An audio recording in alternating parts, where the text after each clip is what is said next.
मुरली के ज्ञान सागर में एक बहुत ही पावरफुल कॉन्सेप्ट है रुद्र ज्ञान यज्ञ का। और देखिए, ये कोई आम यज्ञ बिल्कुल नहीं है। तो आखिर ये अविनाशी यज्ञ है क्या, जिसका जिक्र बार बार आता है? चलिए, आज मिलकर इसी गहरे राज को खोलने की कोशिश करते हैं। ओम शांति रूहानी भाइयों और बहनों, ये सिर्फ एक ग्रीटिंग नहीं है। ये तो आप कह सकते हैं इस पूरी समझ की नींव है। ओम शांति का मतलब है मैं आत्मा अपने असली स्वरूप में शांत हूँ। और रूहानी भाई बहन, ये हमें याद दिलाता है कि अरे, हम सब तो जिस्म के रिश्तों से भी ऊपर एक रूहानी परिवार हैं। इसी सोच के साथ आगे बढ़ते हैं। अच्छा, तो अब जरा इसमें और गहराई में चलते हैं। ये जो एक लाइन है ना, समझिए कि ये पूरे ज्ञान का निचोड़ है। इसमें बात हो रही है एक रुद्र यज्ञ की, जिसे शिव बाबा ने रचा है और जिसकी बहुत संभाल करने के लिए कहा गया है। और इसका लक्ष्य स्वराज्य पाना, यानी खुद पर, अपनी कर्मेंद्रियों पर राज करना। पर सवाल ये उठता है कि आखिर ये यज्ञ है क्या चीज? तो आखिर ये यज्ञ है क्या? मतलब क्या कोई आग जल रही है, कोई हवन सामग्री डाली जा रही है? नहीं, बिल्कुल नहीं। ये यज्ञ है ज्ञान का, हमारी चेतना का। ये कोई फिजिकल चीज नहीं, ये पूरी तरह से स्पिरिचुअल है। चलिए, इसको और अच्छे से समझते हैं।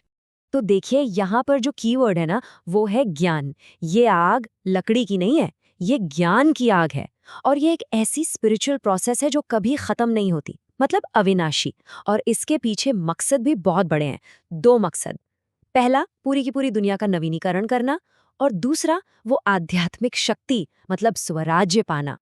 अब ये जो फर्क है ना, ये समझना बहुत इंटरेस्टिंग है। सोचकर देखिए, एक तरफ होता है वो फिजिकल यज्ञ जिसमें घी हवन सामग्री आग में डालते हैं, राइट? पर इस ज्ञान यज्ञ में आहुति किस चीज की देनी है? अपनी कमजोरियों की, अपने ही गुस्से की, अपने अहंकार की, मतलब पुरानी दुनिया से जुड़ी हर एक बुरी आदत की।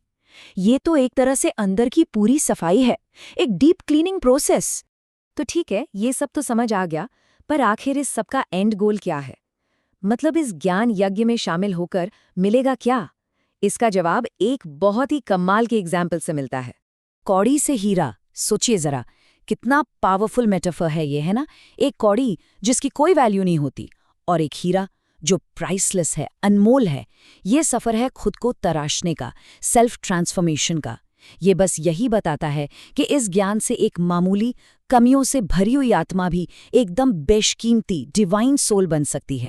तो सवाल ये है कि ये ट्रांसफॉर्मेशन, ये बदलाव आता कैसे है?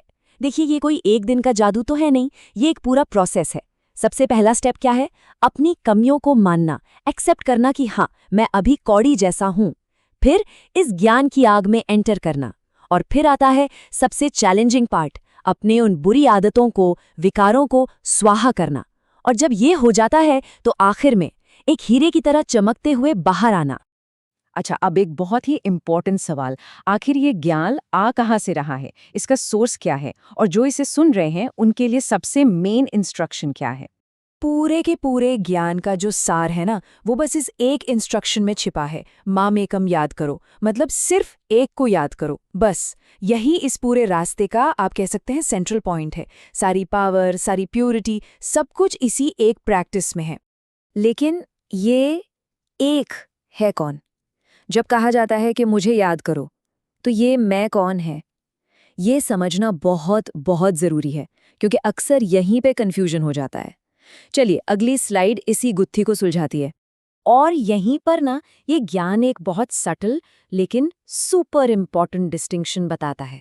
देखिए, ज्ञान का जो सोर्स है वो है निराकार, इनकॉर्पोरियल, जिसे शिव बाबा कहा गया है। और वो आवाज जो ये ज्ञान सुना रही है, वो एक साकार मीडियम की है, जिन्हें ब्रह्मा बाबा कहा गया। इसको ऐसे समझिए, जैसे बिजली तो निराकार है, उसे देख नहीं सकते, पर वो एक बल्ब के थ्रू रोशनी देती है। तो याद उस निराकार पावर सोर्स को करना है, जो इस साकार बल्ब के जरिए अपनी बात कह रहे हैं। ठीक है, तो ज्ञान क्या है ये समझ लिया, सोर्स कौन है ये भी जान लिया। अब आते हैं प्रैक्टिकल साइड पर। इस यज्ञ की, इस स्पिरिचुअल फैमिली की देखभाल के लिए, इसे बनाए रखने के लिए करना क्या है? तो देखिए, सबसे पहली और सबसे ज़रूरी बात है यज्ञ के लिए दिल में बहुत गहरा रिस्पेक्ट होना। मतलब कोई भी ऐसा काम ना हो जिससे इस स्पिरिचुअल एटमॉस्फेयर में कोई डिस्टर्बेंस आए। दूसरी बात, सेल्फलेस सर्विस, बिना किसी स्वार्थ के सेवा करके इसे आगे बढ़ाना। और एक और बात कही गई है कि इस काम में लगा एक एक पैसा भी हीरे के बराबर है। क्यों? क्योंकि वो भविष्य की नई दुनिया बनाने में लग रहा है। हाँ, और ये जो ओरिजिनल टेक्स्ट है ना, वो इसी बात पर फोकस करता है कि ये किसी एक इंसान का काम नहीं है। ये एक कलेक्टिव रिस्पॉन्सिबिलिटी है, एक सामूहिक जिम्मेदारी। हर एक की केयर, हर एक का रिस्पेक्ट, यही चीज इस यज्ञ को मजबूत बनाती है। हर किसी का छोटा से छोटा कंट्रीब्यूशन भी बहुत बड़ी वैल्यू रखता है। तो ये जो सब कुछ हो रहा है, ये ज्ञान, ये सेवा, ये याद, ये सब आखिर हमें लेकर कहाँ जा रहा है? इसका फाइनल रिजल्ट क्या है? इसका क्लाइमैक्स क्या है? और यहाँ आता है इसका सबसे बड़ा, सबसे विशाल लक्ष्य। इस ज्ञान की आग में सिर्फ हमारी पर्सनल कमियों को नहीं, बल्कि पूरी की पूरी पुरानी दुनिया को, उसके दुख, उसकी अशांति, सब कुछ स्वाहा करना है। ये एक रैडिकल ट्रांसफॉर्मेशन की बात है, सिर्फ पर्सनल लेवल पर नहीं, बल्कि ग्लोबल लेवल पर। और इस रास्ते पर चलने वालों के लिए एक वरदान भी है। ये कहता है कि जो इंसान तीनों कालों को, यानी पास्ट, प्रेजेंट और फ्यूचर, क्या हुआ, क्या हो रहा है और क्या होने वाला है, इन तीनों को समझकर कोई भी काम करता है, वो हमेशा हमेशा विजयी होता है। और ये सिर्फ स्पिरिचुअल बात नहीं है, ये तो एक बहुत ही प्रैक्टिकल लाइफ लेसन है जो किसी भी काम में सक्सेस दिला सकता है। और आखिर में ये एक सवाल जो सच में सोचने पर मजबूर कर देता है कि अपनी छोटी छोटी लिमिटेशंस के किनारे छोड़कर अगर सिर्फ एक उस सर्वशक्तिमान को ही अपना सहारा बना लिया जाए तो क्या मंजिल पार नहीं होगी?